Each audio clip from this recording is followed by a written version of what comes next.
we can go 100 on a 35 mile an hour zone.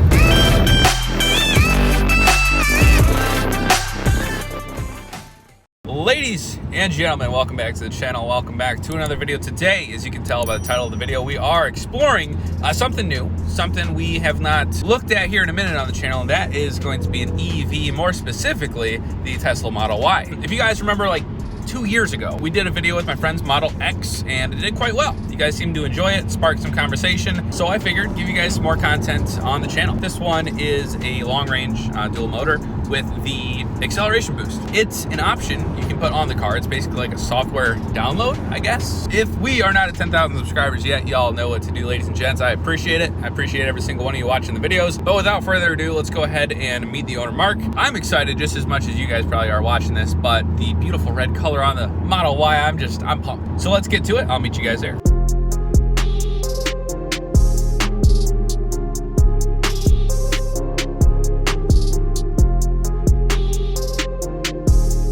Lay down.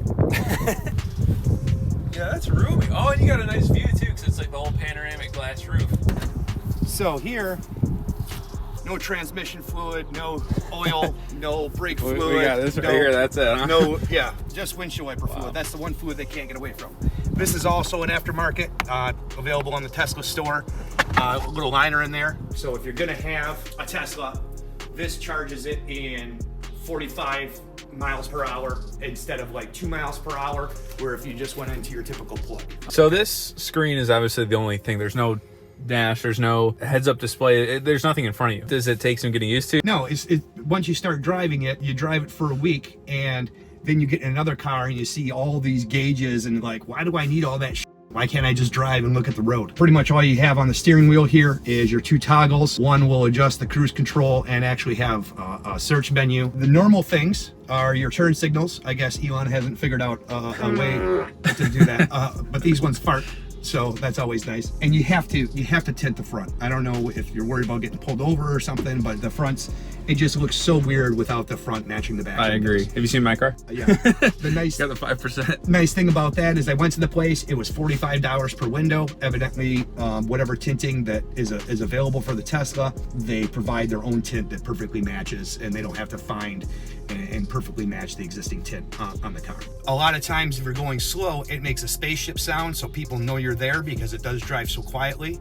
But you can literally have whatever song you want. So we have a little bit of light rain here, but this is just set to automatically do it, and you never have to worry about your wiper.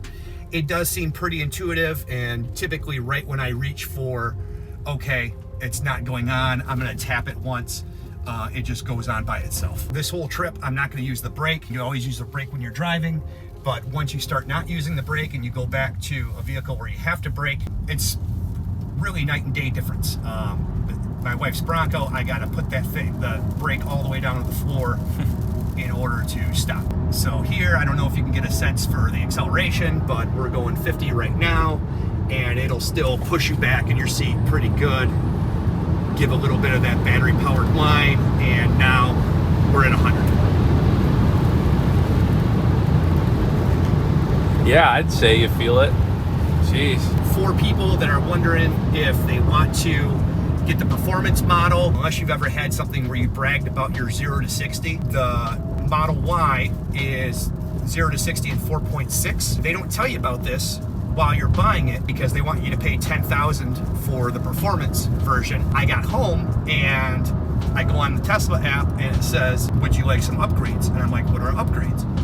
And it said acceleration boost, 2,000. The performance drops to 0 to 60 by 1 second, but the acceleration boost drops to 0 to 60 by a half a second, and it only costs 20% as much. So in Tesla math, that's worth it. As a financial advisor, it took me about 20 minutes of thinking, do I really want that, to pay the extra $2,000? And of course, I said, hell yes. So you still want to drive your friends around, you still want to throw them back, but maybe you don't want to be out 10 grand for something that you're only going to use a little bit. I would probably just get in too much trouble with it, so I never did it. It's easy too, especially when you don't hear it. Like we were saying, that one gear, it's like you're waiting for that next kind of, all right, now I'm going fast, and you're going prison speeds, you don't even realize it. Yeah, the seats call it pleather. They age better, they wipe right down, they don't stain. My dog goes back there with his muddy paws, wipes right up. I know that there's an upcharge for the white interior. I like to be warm in Michigan, so I didn't mind the black interior. I know the white looks pretty pimp, you know. I have heard that as well with the white interior, because it's the same material. Wipes down fine, it's kind of hydrophobic. It, you know, a lot of the dirt repels off naturally, which is sweet. Not a lot of cars have that. I know mine, I like my interior because it's Alcantara. It's kind of got that suede feel. It gets dirty easy. You can see like fuzz and dirt on it. It's a pain to keep clean. With this, a lot of the surfaces you just wipe down. It's got one screen. It's pretty easy to maintain. Obviously, as far as like vehicle maintenance, tires, right? Right. And windshield wiper fluid. That's what we were saying earlier. It never breaks. No, that's the thing. And we can cruise through this. This thing handles and hugs the road. And we can go 100 on a 35-mile-an-hour zone, and it quarters like a Porsche would.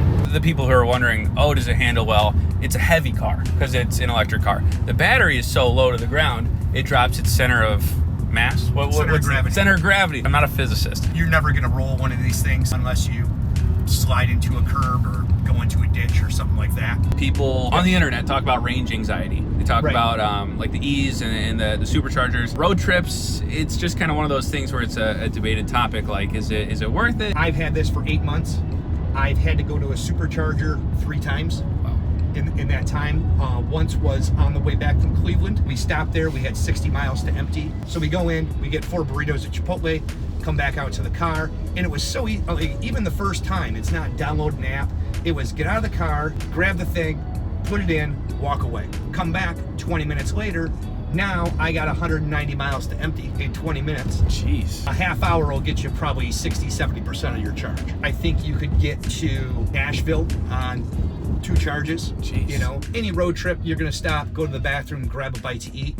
So if you can get one of those 40-minute things out of the way, you can get easily 500 miles. The advertised range of this vehicle is 324. I'm sure not everybody drives like me, but I'm getting 260. The Autopilot feature does a great job of keeping you in the lane, keep you appropriate distance in the car ahead of you. With the full self-driving, I don't know why anybody would pay the $12,000. And when you go and look at them, especially on the used inventory, or if you buy them from Tesla, they'll just add the full self-driving on there because it's just a software. It's like a cable company saying, okay, you're good. You know, they just turn it on. You can now get it monthly. So for $200 a month, if you do have a long road trip and you want to zone out or whatever, pay for it during your trip and save yourself the other $11,800.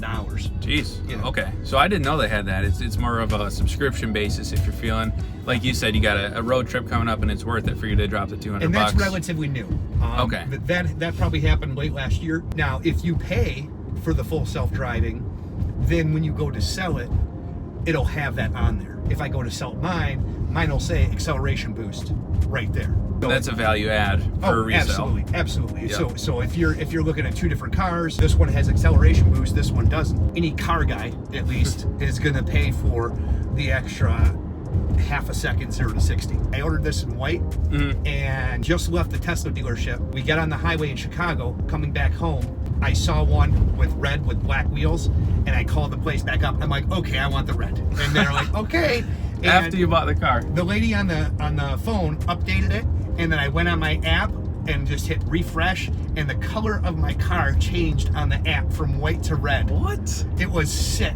Right when I got the car, had some fit and finish issues. There was just a little, maybe this fabric didn't come all the way, or maybe there was a little scuff on here or something like that. They took it in, fixed it in an hour, no problem. I did have one time where the car wouldn't start. If you hold both of these down for 20 seconds, it's kind of like doing Control-Alt-Delete on a computer. It kind of resets. When it went to power back on, I had blown a high voltage chip, is what they said it was. Tesla sent out a flatbed, picked up the car, took it back to the dealership, fixed it in a day, put it back on the flatbed, brought it back out to me, and delivered it back to me free of charge. Maybe people will be worried about longevity of batteries. This battery is set to last 250 to 350,000 miles. I'm sure if you charge it properly and use it properly, it'll get that. And we don't quite know yet because, again, these are relatively new. Right. I mean, I drive 10,000 miles a year. That's going to take you 25 years to do. I think bottom line, if you're looking for performance and all the versatility along with being an EV, but this is plenty versatile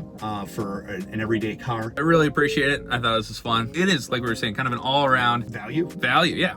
Value overall car, which is phenomenal. And it still weirds me out that you don't need to use a brake. I thought I had a ton of fun and learned some stuff today. If you guys want to see more of this content, we are almost at 10,000 subscribers. So hit the button, like for the algorithm, all that good stuff. We want to see more Tesla content, I suppose. We'll see ya.